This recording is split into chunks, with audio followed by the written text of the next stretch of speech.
모든 백성은 아멘 할지니라. 아멘. 신명기 27장 20절부터 23절까지 본문입니다. 모든 백성은 아멘 할지니라. 두 번째로 다시 한번 살펴보도록 하겠습니다. 15절부터 26절까지 각 구절마다 모든 백성은 아멘 할지니라 이렇게 기록이 되어 있었죠. 자, 아멘이라고 하는 것 우리가 살펴보고 있습니다. 아멘, 믿음의 상태를 나타내는 말입니다. 사람이 하나님의 말씀으로 충만하게 됩니다. 그러면 말씀의 사람이 되게 되는 것이죠. 이것을 성경에서는 아멘 이렇게 이야기합니다. 우리말로 적용해서 말한다면 아멘이 되는 일을 가리키는 말이 될 것입니다. 그러면 우리 안에서 말씀이 반응하게 됩니다. 그러면 자연스럽게 하나님의 것들을 인정하고 받아들이게 되고 또 그것들을 동의하는 존재로 살아가게 되는 것입니다. 자, 그렇기 때문에 단순히 우리가 입으로만 아멘 하는 것이 끝나는 것이 아니라 그 아멘이라고 하는 그 말씀의 그 존재로 만드시는 것, 이것이 아멘 할지니라의 내용이었습니다.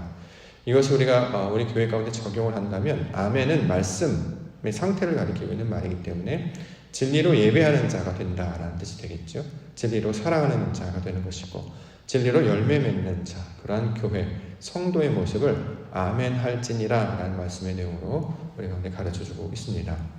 또 하나 반복되는 구절이 있었는데요. 그것은 저주를 받을 것이다 라는 단어였습니다.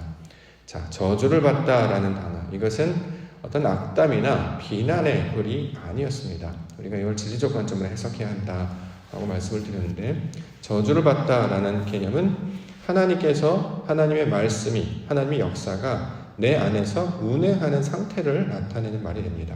그럼 어떻게 되냐? 우리가 심령이 낮아지게 되죠. 왜냐하면 하나님을 만나게 되기 때문입니다. 진리를 만나고 하나님을 만나게 되면 내 것이 다 사라지게 되는 것입니다. 다시 말해 십자가에 달린 상태가 되는 것이죠. 이것을 저주를 받다라고 번역된 단어로 묘사하고 있습니다. 내 것이 사라지고 하나님의 것이 나타나게 된 상태, 나는 낮아지고 하나님의 말씀만 드러나게 된 상태, 이것을 저주를 받다라는 개념으로 설명하고 있습니다. 그렇기 때문에 우리가 기본적으로, 기초적으로 알고 있었던 단여 개념에서 벗어나서 성경에서 말하는 개념으로 이것을 받아들여야 내용을 이해하고 이것을 우리 가운데 적용할 수 있게 됩니다. 따라서 저주하다라는 단어는 부정적이거나 나쁜 단어가 아니라 우리를 궁극적으로 변화시키려는 하나님의 의도가 담긴 말이기 때문에 저주를 받다, 다시 말해 내가 낮아지고 하나님의 말씀이 드러나게 되면 이것을 하나님께서 우리를 변화시키시는 그 좋은 의미로 사용하고 있게 됩니다. 자, 그렇기 때문에 아멘 할지니라 라는 개념과 저주를 받을 것이다 라는 개념이 궁극적으로는 같은 의미다라는 거죠. 말씀으로 변화된 상태가 되는 거예요. 나는 낮아지고 하나님만 드러나는 상태가 되는 거예요. 옛사람은 사라지고 하나님 말씀하시고 새 사람이 되어가는 과정을 말씀하고 있기 때문에 이것은 하나님의 뜻을 이 땅 가운데 이루시기 위한, 하나님의 나라를 우리 심령 가운데 이루시기 위한 하나님의 의도와 사역을 담은 말로 우리가 이것을 받아야 할 것입니다. 자, 그런 전제하에 우리가 본문을 살펴봐야 길을 잃지 않게 된다라고 말씀드릴 수 있습니다. 말씀을 한 구절씩 살펴보고자 합니다. 20절. 그의 아버지의 아내와 동침하는 자는 그의 아버지의 하태를 드러냈으니 저주를 받을 것이라 할 것이요 모든 백성은 아멘 할지니라. 이것을 그냥 문자적으로 해석하면 이상한 말이 되죠. 윤리적이거나 도덕적 범주에 나타나는 어떤 내용들로 우리에게 설명하는 것처럼 보여집니다. 그런데 우리가 이 말씀을 계속 진리적 관점으로 해석을 해왔기 때문에 그렇게 해석을 하면 하나님의 뜻이 담겨져 있는 말씀인 것을 우리가 깨달아 알 수 있게 됩니다. 자, 아버지의 아내라는 단어가 나왔죠. 아버지의 아내가 누구를 가리키는 말일까요? 이걸 이제 우리가 문자적으로 또는 이 땅의 개념으로 받아들이면 이것을 계모라고 개역 한글에서는 계모라고 번역하기도 했는데요. 아버지의 아내는 하나님께서 말씀하시는 그 말씀의 상태를 나타내는 구절로 우리가 이것을 받을 수 있어야 할 것입니다. 먼저 아버지라는 개념이 있었잖아요. 아버지는 육신의 아버지를 가리키는 말이 아니라 하나님의 속성을 나타내는 말이었습니다. 또 본문에 아내라고 번역이 됐죠. 우리가 아내라고 번역된 단어는 그동안 자주 보았던 단어인데요. 원래 여자라는 단어에서 온 말입니다. 성경에서 남자는 말씀을 가진 자를 가리키는 말이고 여자는 말씀을 받는 상태를 나타내는 말이었습니다. 이것은 생략적인, 생물학적으로 구별된 어떤 기체나 지체를 말하는 것이 아니라 하나님의 말씀이 기준이 되어서 말씀을 가지면 남자가 되는 것이고 그것을 받는 상태가 될 때 이걸 여자라고 이야기합니다. 그 여자의 상태에서 하나님께서 원하시는 그 아버지의 속성으로 완성이 되면 이것을 아버지의 아내가 된다라고 지금 본문은 설명하고 있습니다. 이걸 우리 말로 번역해서 이해하니까 전혀 무슨 말인지 이해가 되지 않는 것으로 이게 받아들이게 되죠.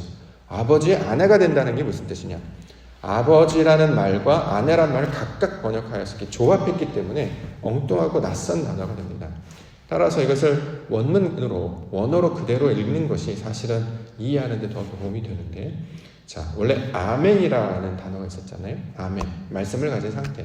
이것을 가진 상태로 우리에게 요청하시는 것, 믿음을 가진 상태로 요청하시는 것이 궁극적으로 이 아멘, 말씀을 가지게 되면 진리에 도달하게 되죠. 그래서 이것을 아멘에서 에메트라고 했잖아요. 말씀드린 적이 있습니다. 자, 이런 과정이 되는 것입니다. 여자라는 개념도 마찬가지라는 거죠. 여자는 이시아라고 발음을 하는데, 이시아에서 말씀을 가져서 하나님의 뜻에 다다르게 되면, 그 아버지 뜻에 다다르게 되면 이것을 에세트라고 하는데, 이것을 타우라는 단어로 마치게 되는 거예요. 이것은 하나님의 성태와 존재의 변화를, 그런 과정을 설명하고 있는 말로 우리 가운데 주고 있다는 거죠. 우리가 하나님의 말씀이 없는 자였는데 하나님께서 말씀을 들려주셨습니다. 이제 하나님의 사람이 되는 것이죠. 그 남자가 되는 것이에요. 자, 남자의 상태에서 이제 우리가 말씀을 가지고 그 말씀을 우리 가운데 품게 됩니다. 하나님의 말씀을 새기게 되고 말씀을 마음 가운데 두고 우리 속에 간직하게 됩니다. 그럼 이것을 여자가 되었다라고 얘기하고, 궁극적으로 여자는 나중에 완성이 돼야 되잖아요. 누구라고요? 결혼하는 자가 돼야죠. 진리로 만나는 자, 하나님과 만나는 자, 신랑과 만나는 자가 되어야 된다는 거죠. 그래서 이것을 신부라고 표현하기도 하고, 마침내 신부와 신부로 말미암아 하나님이 원하시는 그 모양으로 완성이 되면 그것을 결합하는 모습으로 설명하고 있습니다. 이것을 아버지의 아내라고 지금 설명을 하고 있는 거예요. 자, 이것을 우리가 가지고 있는 아버지와 아내의 개념에서 떠나셔야지 이 말씀을 받을 수 있을 것입니다. 동침하다라는 번역된 단어를 하는데, 동침하다는 잠을 같이 자다 이런 뜻이 아니고요. 하나님의 형상으로 만들어져서 성전이 되는 모양을 지금 뜻하고 있는 말입니다. 자, 이것을 다 사람들이 말씀을 이렇게 들으면 자기네들의 경험과 일상을 통해 번역을 했기 때문에 동침하다라고 이야기를 합니다. 본문에 나타나는 단어들은 일상에서 흔히 볼 수 있는 내용들은 아닙니다. 아주 지극히 특별하고 좀 이상한 이런 내용들로 구성이 되어 있다는 거죠. 그걸 우리에게 말씀을 굳이 듣게 하시고 외우게 하시고 나타내 보여주신 것은 세상에서 아주 드물게 말도 안 되는 일이 일어나는 것을 하지 말라 이게 아니라, 아버지 하나님께서 우리를 믿음의 말씀의 존재로 어떻게 바꾸어 가시는가를 설명하고 있는 내용으로 이 본문의 내용들, 단어들을 사용하고 있다라는 것입니다. 그렇기 때문에 동침하다라는 것, 아버지의 아내의 모양으로 우리를 변화시켜서 하나님의 뜻과 결합한 상태가 되는 것, 자, 이것을 나타내는 말입니다. 그러한 상태를 가리켜서 뭐라고 표현하냐면 아버지의 하체를 드러냈다라고 표현합니다. 본문에는 하체라고 지금 번역이 되어 있는데, 하체는 언어를 보시면 날개라는 단어입니다. 카나프라는 단어 사용하는데, 아버지의 날개, 우리가 보통 주의 날개 아래라는 표현을 자주 사용하죠. 하나님의 보호하심과 돌보심 그 안에 놓여져 있을 때 이 보통 날개라는 표현을 사용합니다. 근데 이것을 하체라고 번역을 했어요. 자, 아버지의 하체를 드러내다 그러면 뭔가 우리가 못 볼 것을 보다, 보지 말아야 될 것을 보는 것처럼 지금 이렇게 그런 어감이 있는데, 중요한 것은 아버지의 하체라는 것은 아버지의 날개, 그의 보호하심을 드러내게 되었다, 경험하게 되었다, 알게 되었다라는 뜻으로 설명하고 있습니다. 자, 하나님의 말씀을 우리 가운데 들려주셔서 우리가 속사람이 점점 변화시켜 가게 되고, 이것이 마침내 완성되어가는 모습으로 나타나게 되면 이것이 바로 하나님의 은혜 아래, 보호 아래 놓여져 있는 그런 상태를 드러내게 된 것이다, 너희가 경험하게 된 것이다 라는 말씀으로 가르쳐주고 있다는 거죠. 자, 신명기라고 하는 것은 하나님의 백성으로 어떻게 살아갈 것인가, 그렇게 하나님께서 우리를 어떻게 구원의 과정 가운데 인도하시고 보호하시고 먹이시고 입히시고 돌보셔서 성장하게 하시는가를 다루고 있는 내용입니다. 그렇기 때문에 그런 전제하에, 그런 배경하에 말씀을 보아야 길을 잃지 아니하게 될 것입니다. 두 번째는 짐승과 교합하다라는 말 나오는데요. 21절, 짐승과 교합하는 모든 자는 저주를 받을 것이라 할 것이요 모든 백성은 아멘할지니라. 짐승과 교합하다. 자, 이것도 자, 이 땅의 개념으로 지금 번역을 한 상태인데 짐승이라고 번역된 단어는 다른 말로는 가축으로 번역하기도 했습니다. 자, 그런데 이 짐승이라고 번역된 단어나 가축이라고 번역된 같은 단어인데 뜻을 알아야 된다는 거죠. 뜻은 무엇이냐면 하나님의 말씀으로 호흡과 말씀을 만들어서 상태를 나타내는 말입니다. 이전에도 한번 그런 적이 있었죠. 하나님의 말씀 우리 가운데 나타나게 되면 그의 그 결과로 열매를 맺게 돼요. 그럼 어떤 모양으로 우리가 존재가 변화되게 되잖아요.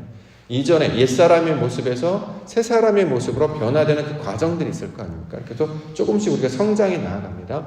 원래 어린아이와 같은 수준이었다가 조금씩 이렇게 성장하면서 청년으로, 어른으로 이렇게 우리 영적 수준이 성장하고 변화되게 되는 것이죠.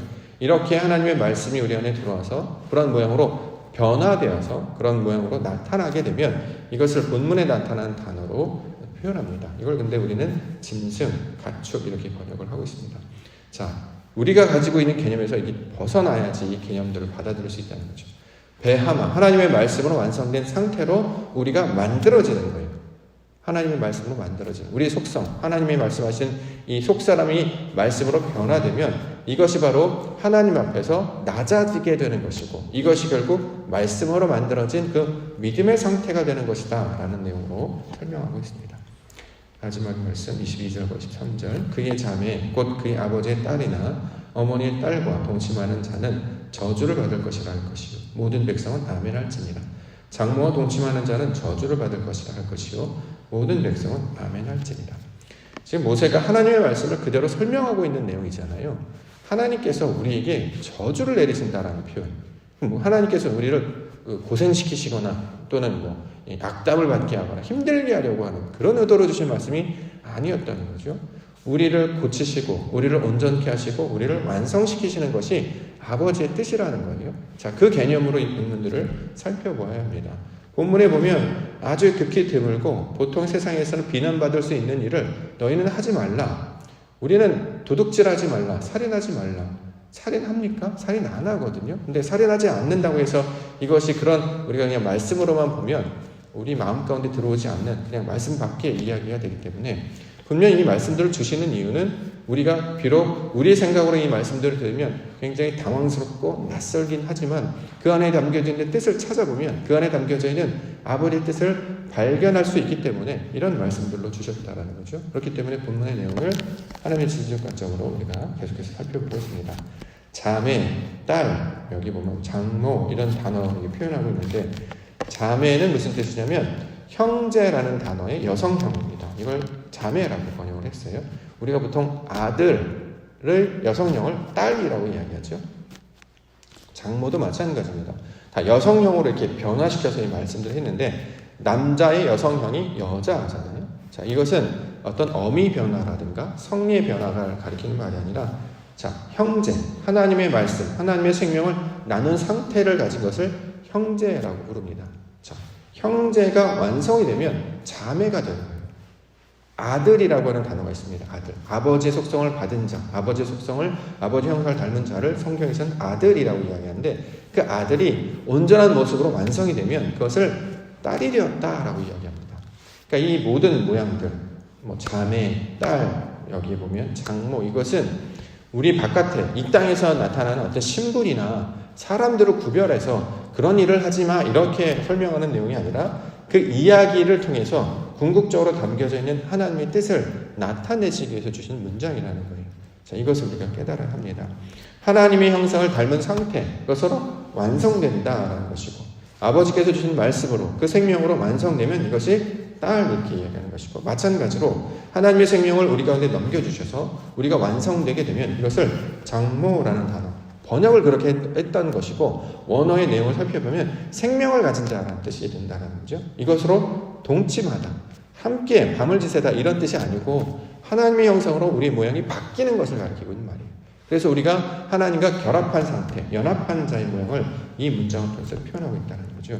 그러면 우리는 옛사람이 다 사라지게 됩니다. 하나님과의 말씀과 결합했기 때문에 아버지의 뜻과 만났기 때문에 내 것은 사라지게 됩니다. 이것을 세상에서는 저주로 말하지만 우리는 그것을 복이라고 이야기한다는 거죠. 복의 개념으로 이 저주를 받습니다. 또 이런 모양으로 나타날 때 이것이 바로 말씀으로 완성된 상태, 그 아멘의 상태가 되는 것이다. 지금 성경은 말씀하고 있다는 거죠. 성경의 모든 창세기로부터 요한계시록은 우리가 하나님의 모양으로 바뀌어지는 과정들을 설명하고 있는 것입니다. 역사와 사건과 인물과 모든 시대를 통해서 많은 이야기들이 펼쳐가지만 그 많은 이야기들을 펼쳐가는 속에 담겨져 있는 궁극적인 내용은 아버지의 뜻이 이 땅에 이루어지는, 아버지의 형상을 닮은 하나님의 자녀들로 바꾸시는 이야기를 반복적으로 하고 있다는 거죠. 그렇기 때문에 오늘도 이 아멘의 내용, 저주의 내용, 또 본문에 나타난 여러 가지 단어가 가지고 있는 함의 의도를 파악하셔서 아버지의 뜻을 기억하시고 그 가운데 역사하시는 우리 하나님을 바라보시는 우리 믿음의 백성들 되시기를 원합니다. 마침내 하나님의 영광으로 우리를 그렇게 변화시켜 주실 줄 믿습니다. 모든 인생의 과정 가운데 말씀을 대할 때에 이것을 진리적 관점으로 받으면 전혀 낯선 내용이 되지 아니하고 참 진리 가운데 우리의 모양들, 우리 생각들이 나타나게 될 것입니다. 하나님께서 보여주시는 그 영광의 모양들로 날마다 변화되시며 성장해 나아가시는 우리 거룩한 주의 백성들 되시기를 주님의 이름으로 축원합니다.